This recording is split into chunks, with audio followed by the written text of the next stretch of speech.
not say that you are representing Africa or talking about everything you're saying really pertain in Africa. But I also would rather decide that to decide to what the word to use is to disagree, because again, most of the things, the challenges that I've been talking about here in Rio are cut across many African countries, and I know that the differences are there, but then some of these challenges cut across the whole continent.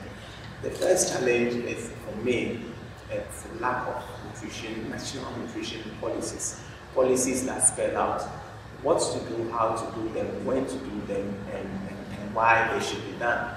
And these are very important. Policies are important because they also bind the policy maker, and it makes people accountable.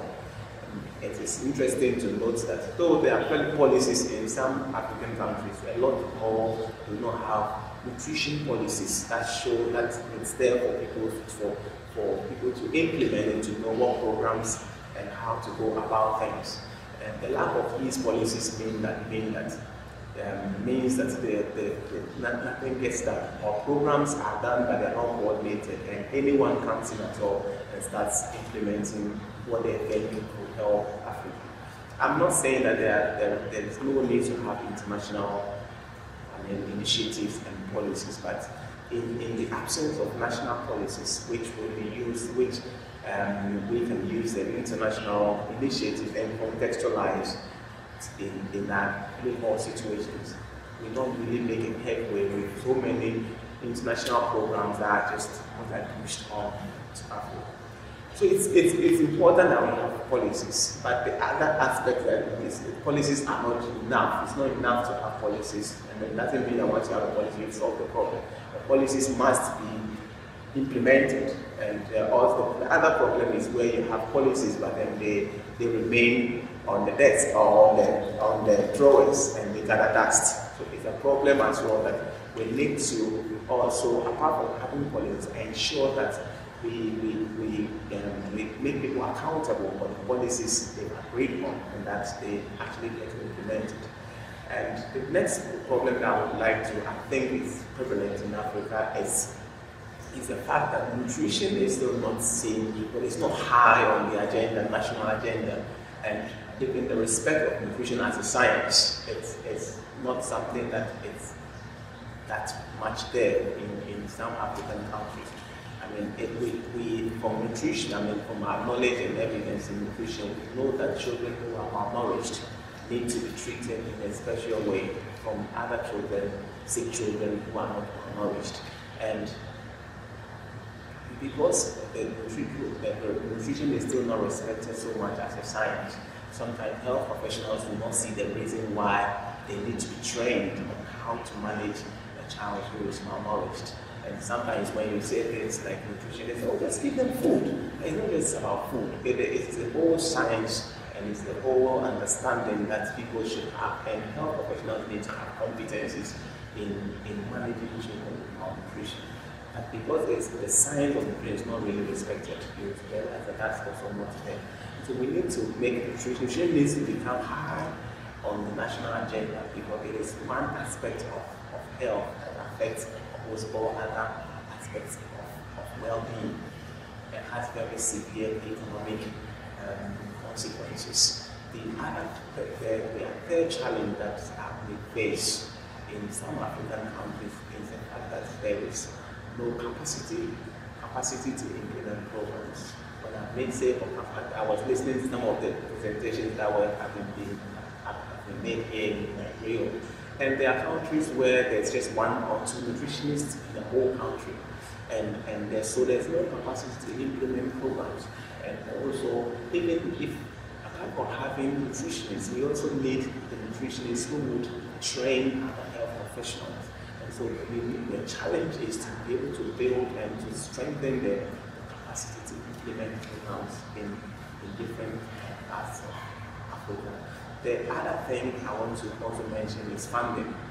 And if you follow what's going on now, you will know that we are in a stage in Africa and in the world globally where opportunity for funding for nutrition programs really abound, and external sources of funding has become really abundant in different parts of the world.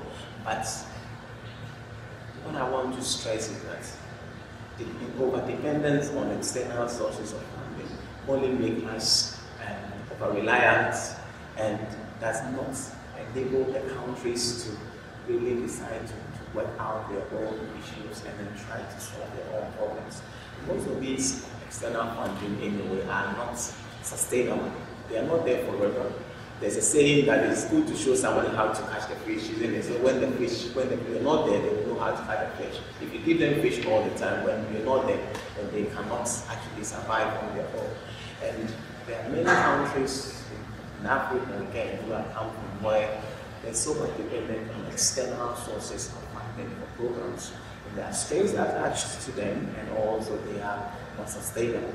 And I know of programs that started some years ago, but the programs are no more there because the funding for those programs have been have stopped. It is important that programs also put in sustainable measures, which is to mobilize local communities, to mobilize internal sources of funding. And I believe that African government doesn't take so much money, but if we have the political will and commitment, we can embrace internally funding to address nutritional problems. I mean, a simple solution of implementing breastfeeding programs, I don't think we should depend on external sources for such programs to be implemented. And I think the last thing I would like to talk about is also leadership. We need leadership we need nutritionists and public health nutritionists to have leadership capabilities. But it doesn't just take knowing nutrition. It takes advocacy, it takes lobbying, it takes communication skills, it takes being proactive in a certain way, and we need leadership abilities. And the lack of leadership capabilities also makes you has left the fact we are not able to as nutritionists, lead and force change in our societies. And one of the problems, but one of the issues is that nutrition can be integrated into other programs that are ongoing already. I mean, if you talk about agricultural programs, water and sanitation programs, even health programs, they're all interlinked with nutrition. So we can, if we nutritionists are able to talk with some of these other disciplines, then we can work together and integrate nutritional programs into some of these existing departments that are already established. And that is the issue of having leaders in nutrition who are able to move things, who have energy and have enthusiasm to move us forward. And that's why, to finally to end, I think that we need to involve the young people. We need to bring up young people. The older, more experienced scientists need to help to mentor the younger ones so that they are in a position to lead. And what we intend to say that the young people are the leaders of tomorrow.